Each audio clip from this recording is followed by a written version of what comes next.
Day اللہ تعالیٰ سب کو برابر کر دیتا ہے. آپ دیکھیں گے کئی لوگ ہیں جن کی زندگی کے اوائل انتہائی دکھ میں گزرے ہیں، لیکن پھر پوری زندگی اللہ تعالیٰ نے ان کو سکھی رکھا ہے. کئی ایسے ہیں کہ جو پوری زندگی سکھی رہے ہیں لیکن پھر آزمائش ان پہ بڑھاپے کے وقت میں آ گئی ہے، بیماری کی شکل میں، کسی اور شکل سے. اور بعض ایسے ہیں کہ جن کو پوری زندگی غم سے عبارت ہوتی ہے، ایسے لوگ بھی ہیں. لیکن جب آخرت میں آپ ان کو دیکھیں گے نا موجیں مارتا ہوا، تو مسلم شریف میں حدیث ہے، عبداللہ بن عمر کہتے ہیں نبی علیہ السلام سے میں نے خود سنا تھا کہ میرے غریب صحابہ میرے امیر صحابہ سے 40 سال پہلے چلے جائیں گے. ظاہر ہے قیامت کا دن 50,000 سال کا دن ہے، اس میں 40 سال تو کچھ بھی نہیں ہے. وہ 40 سال پہلے جنت میں چلے جائیں گے. لیکن 40 سال آپ دیکھ لیں کتنے زیادہ ہوتے ہیں صرف غریب ہونے. اس لیے عبداللہ بن عمر غریب صحابہ کے ساتھ بیٹھا کرتے تھے کہ یار چلو چنگے دے لڑ لگ جائیے. نانگے پیر نہیں، غریب صحابی، درویش لوگ. تو مال فتنہ ہے. اس حوالے سے بخاری مسلم میں حدیث ہے، نبی علیہ السلام نے فرمایا کہ ابن آدم کہتا ہے میرا مال میرا مال میرا مال.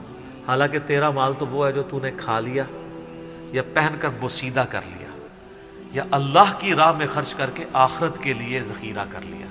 باقی تو تیرے ورثہ کا مال ہے. بخاری مسلم میں حدیث ہے انسان کے 3 دوست ہیں. ایک وہ ہے کہ جو ساتھ جاتا ہے قبر کے اندر، 2 باہر ہی رہ جاتے ہیں. اس کے اعمال قبر میں ساتھ جاتے ہیں، اس کے رشتہ دار اور مال باہر ہی رہ جاتے ہیں.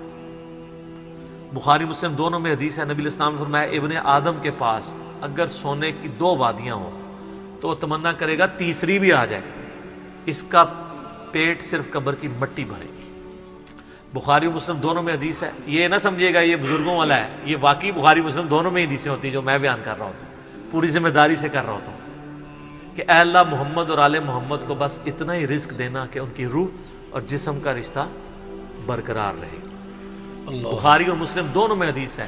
اما عائشہ کہتی ہیں کہ نبی علیہ السلام کی وفات تک ہماری حالت تھی، بعض اوقات 1 مہینہ، بعض اوقات 2، بعض اوقات 3 مہینے تک ہمارے گھر میں چولہا نہیں جلتا تھا. 2 کالی چیزوں پہ، کھجور اور پانی پہ گزارا ہوتا تھا. وہ بھی کوئی ٹنو ٹن نہیں، 2 کھجوریں صبح 2 شام اور 1 میٹھا پانی کا پیالہ صبح اور 1 شام. حالانکہ خیبر کے بعد وسعت مل گئی تھی. نبی علیہ السلام نے فقط اڈاپٹ کیا ہوتا. بخاری مسلم دونوں میں حدیث ہے جب نبی علیہ السلام نے ایلا کیا تھا 1 مہینے کے لیے اپنی بیویوں سے ناراض ہو کے چھت پہ شفٹ ہو گئے تھے، جو حضرت عمر ان کو ملنے گئے تھے. آپ کے جسم مبارک پہ چٹائی کے نشان تھے.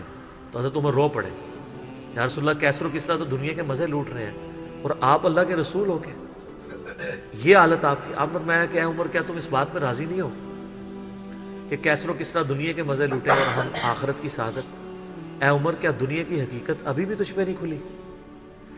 سر نبی علیہ السلام سے اتنے سخت جملے جس عمر نے سنے ہوئے تھے نا، وہی عمر اس قابل تھا کہ اس کے دور میں رومن اور پرشین امپائر گرتی اور 1 ٹکا آرام کا کسی کو نہ کھانے دیتا، ٹنڈ کے رکھا ہوا تھا.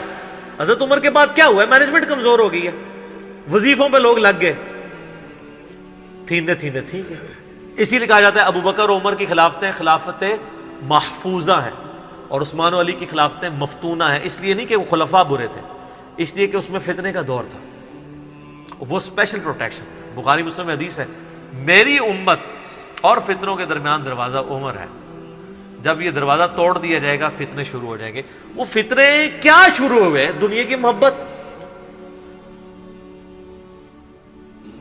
جو بخاری میں حدیث نہیں ہے، وہ جو نبی علیہ السلام جب ہجرت کر رہے تھے تو حضرت ابوبکر رضی اللہ تعالیٰ عنہ آپ کے ساتھ تھے. تو ایک شخص جو کافروں کی طرف سے 100 اونٹ انعام رکھا گیا تھا، تو وہ پیچھا کرتے. ابن جوشم، کیا نام تھا اس کا؟ سوراقہ ابن مالک ابن جوشم. وہ پیچھے آیا، اس کا گھوڑا دھس گیا. 2-3 بار وہ اس کو یقین ہو گیا. اس نے کہا میں آپ کی کوئی مدد کر سکتا ہوں تو بتائیں. تو حضرت بکر نے کہا کہ بس ادھر کی طرف نہ کسی کو آنے دینا ہمارا پیچھا کرنے کے لیے. تو پھر وہ جب جانے لگا تو پیچھے سے آواز دی اور کہا کہ رسول اللہ صلی اللہ علیہ وسلم کہہ رہے ہیں کہ میں سوراقہ کے ہاتھوں میں کسرا کے کنگن دیکھ رہا ہوں. تو وہ بڑا مسکرایا اور کہنے لگا کسرا دنیا کی سپر پاور اور اس کا جو بادشاہ جو لباس پہنتا ہے اتنا مہنگا، وہ میرے اوپر دیکھ رہے ہیں. اور دل میں شاید اس نے یہ بھی سوچا ہو کہ اپنی حالت یہ ہے کہ جان بچا کے 2 بندے چوری چھپے مدینہ جا رہے ہیں اور ہمیں یہ بشارت سنا رہے ہیں. تو نبی علیہ السلام کو یہ پتہ بھی تھا کہ امت کے لیے خزانے کھلیں گے, تب بھی آپ نے فقر اختیار کیا تاکہ امت پیچھے سے مال پانی نے شروع کر دے, کیونکہ ترمذی کی حدیث ہے ہر امت کا کوئی نہ کوئی فتنہ ہے, میری امت کا فتنہ مال ہے, سیدھی سی بات ہے. اور پھر حضرت عمر کے دور میں پھر کسرا کا جب لباس آیا تو وہ کہا سراقہ کدھر ہے, پہنایا اور کہا چل کے بتاؤ, جب چلے تو پھر کہا لا دے. اس نے کہا میں مالک ان کا نہیں, نبی علیہ السلام نے صرف اس کا کہا تھا یہ مسلمانوں کا مال ہے, بیت المال میں جمع ہوگا, تو ملکیت نہیں اس کی حاصل کر سکتا, یہ ایونلی ڈسٹریبیوٹ ہوگا. تو سر, اور اس کے بعد پھر حضرت عمر رو پڑے, یہ سارا انہوں نے فلمایا عمر سیریز کے اندر. تو صاحب نے کہا آپ کیوں رو رہے ہیں؟ انہوں نے کہا کہ رسول اللہ مجھ سے بڑھ کر اللہ کو عزیز تھے, لیکن ان کی زندگی فقر میں گزری, اللہ نے یہ خزانے ان کو نہیں دیے. اور حضرت ابوبکر مجھ سے بڑھ کر اللہ کو عزیز تھے, ان کے دور میں یہ نہیں آئے. اس آزمائش میں اللہ نے مجھے ڈالا ہے اور میں ڈرتا ہوں کہ میرا کیا بنے گا. اسی لیے بخاری مسلم میں آتا ہے نا, جب ان کو زخم لگا اور لوگ نا امید ہو گئے تو پھر لوگ آ کے ان کی فائنل زیارت کر رہے تھے, کیونکہ کھاتے پیتے تھے تو وہ میدا کٹا ہوا تھا, نکل جاتا تھا. اسی حالت میں بخاری میں آتا ہے ایک نوجوان آیا, اس کا تہمت ٹخنوں سے نیچے لٹک رہا تھا. جب وہ جان لگا تو بیماری کی حالت میں حضرت عمر کہہ رہے ہیں لڑکے اس کو تہمت کو ٹخنوں سے اونچا کر, اس سے تیرے کپڑے بھی پاک رہیں گے اور یہ سنت بھی ہے. یہاں ہم لوگوں کو کہتے ہیں شلواریں یار نیچے روبڑ رہی ہیں. حضرت عمر نزا کے عالم میں بھی ٹخنوں سے اوپر شلوار کر رہے. حضرت عمر وہابی نہیں سن سر, وہ صحابی سن, ان کو پتہ تھا یہ سنت ہے, اور نزا کے عالم میں تہمت اوپر کروا رہے ہیں. یہ بخاری کے الفاظ ہیں. اور وہاں پہ آ کے صحابہ کرام کہہ رہے ہیں کہ اللہ تعالیٰ عمر پر رحم فرمائے, اے امیر المومنین آپ کی وجہ سے اللہ نے مسلمانوں کو اتنی فتوحات دیں, رومن امپائر گری, قادسیہ, یرموک, مسلمانوں کو فتوحات ملی, امید ہے اللہ تعالیٰ آپ کے لیے بہت اجر رکھے گا. انہوں نے کہا کہ مجھے اللہ تعالیٰ میری ان خدمات کے عوض اگر برابر بھی چھوڑ دے کہ میرے گناہ اور نیکیاں برابر ہو جائیں تو واللہ میں کامیاب ہو گیا, میں اللہ سے اتنا ڈرتا ہوں. یہ انہوں نے کوئی ایکٹنگ نہیں کی, نہ یہ میں کہوں گا کہ ان کی عاجزی تھی, یہ ریالٹی تھی. جس کو خدا کا تعارف ہے وہ واقعی جانتا ہے کہ اللہ بڑا ڈاڈا ہے.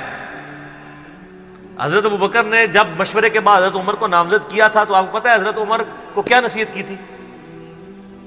کیا عمر, ایک ہی نصیحت انہوں نے کی, ان کا اتق اللہ یا عمر. وہ عمر سیریز میں فلمایا انہوں نے, اللہ سے ڈرنا, اور جب تو جنتیوں کی طرف دیکھے نا تو دعا کرنا کہ اللہ تجھے اس میں شامل کرتا ہے, اور جب تو دوستیوں کی طرف دیکھنا تو ڈرنا ایسے کہ کہیں تو ان میں شامل نہ ہو.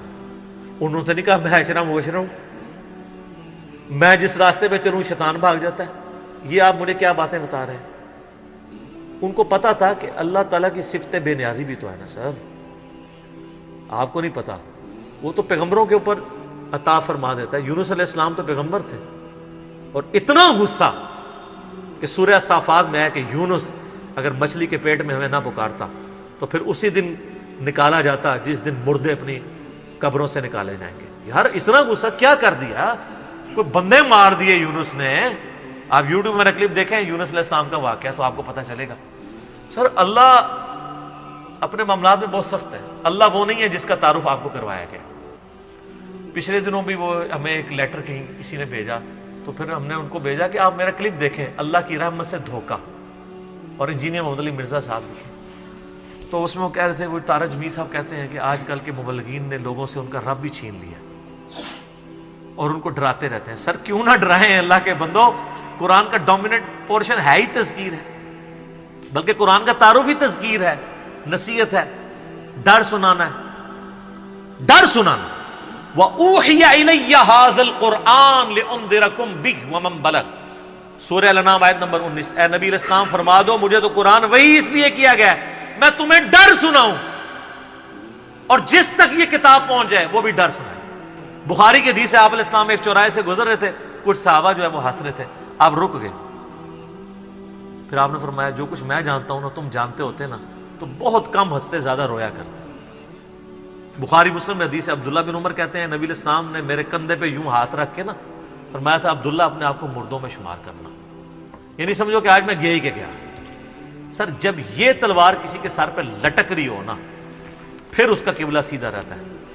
ادروائز وہ یتیموں کا مال بھی ہڑپ کرے گا, بہنوں کی جائیداد پہ بھی قبضہ کرے گا, اور وہ ماں باپ بھی جو اپنی زندگی میں بیٹوں کو سب کچھ دے کے چلے جاتے ہیں اور بیٹیوں کو محروم کرتے ہیں. ہمارے پاس تو لوگ آتے ہیں, ہم ان کو کہتے ہیں تمہارے ماں باپ دوزخ میں جل رہے ہوں گے, اب بھی ٹائم ہے کہ ان کی وصیت بدل دو. قرآن میں بھی ہے کہ اگر کوئی غلط وصیت کر کے جاتا ہے وصیت بدلو, اس کو عذاب سے بچاؤ. تو کئی لوگ ہیں, میں نے دیکھا ہے ملینز آف روپیز انہوں نے ماں باپ کے مرنے کے بعد ان کے نام پہ ہوئے اپنی بہنوں کو واپس کیے ہیں کہ چلو یار ہمارے ماں باپ دوزخ میں جانے سے بچ جائیں گے. اگر آپ کے ماں باپ کی محبت آپ کے دل میں ہے نا تو خدا کے لیے اگر آپ یہ نہ کہیں کہ میرے ماں باپ دے گئے ہیں تو وہ جانے اور ان کا کام, یار وہ آپ کو دے کے گئے, آپ کے ساتھ نیکی کر کے گئے, اور آپ ان کے ساتھ یہ بھی نیکی کرنے کے لیے تیار نہیں ہے کہ جو مال انہوں نے کمایا تھا وہ ان کو دوزخ سے رہائش عطا کرنے کے لیے آپ ان کے لیے خرچ کر دیں جو آپ نے نہیں کمایا ہوا. تو کتنے بڑے ناہنجار اولاد ہیں آپ. سنن ابن ماجہ کی حدیث ہے تو اور تیرا مال تیرے باپ کا ہے, بہت بڑی بات ہے. ماں باپ بغیر اجازت کے بھی اپنے اولاد کے مال میں سے لے سکتے ہیں, یہ ذہن میں رکھیے گا, بڑا حق ہے. اور آپ لوگ یہ کام کر رہے ہیں, اور جو ماں باپ کر رہے ہیں خدا کے لیے ان کے پاؤں پکڑنے پڑتے ہیں, پاؤں پکڑے, ان کو کہیں کہ خدا کے لیے بہنوں کو اس طرح نہ کیا کریں. او جی ان کو جناب وہ جیز دے دیا تھا, وہ جیز تو زندگی میں دیا, وہ